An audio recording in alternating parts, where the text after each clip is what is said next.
9/11 is always very sentimental to me because I knew exactly where I was. I knew we know exactly where we all were, and how it changed our whole career at that time. 24 years ago today. Yeah.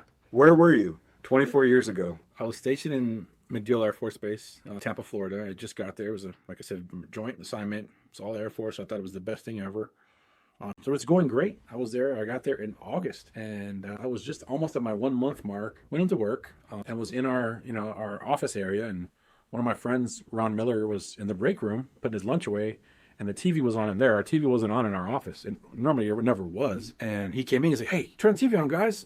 Some crazy pilot just ran into the World Trade Center." He was like, "Dummy," like, who does that? That's when we all thought, like, wow, how do you miss that? So we're all at work. All these, we're all military. We turn the TV on and we're just like, we see, what's going on. I'm like, oh, wow, that's crazy. And then as we're all watching, we saw the second plane and we're like, wait a minute, this is not an accident. How can two people make the same mistake? That's not, and then we started getting all the chatter, because we're all intel community and Pentagon, and the next thing you know, the base is locked down. And I'm like, this is happening. Oh yeah. Yeah. So I was first thing I did, I call my ex-wife and said, hey, I don't know what's going on, but I need you to stay home today with our daughter. Do not leave the house and lock the door. Don't open it for anybody at all.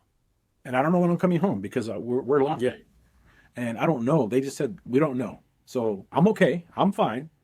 Don't leave the house and I'll call you when I can. And it was just like, from there, just like, it just kept getting worse and worse and worse. And then we knew within hours that we were going to have to do something.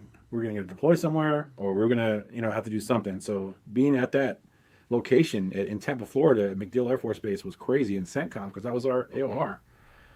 General Tommy Franks, that was my boss. And so, man, it got really, really crazy the rest of my tour there. And that's where I got my first deployment out of. So, yeah, 9/11 is always kind of a sentimental day for me. Personally, it really changed the trajectory of my career and my life, as it did for a lot of people from all walks of life, not just military.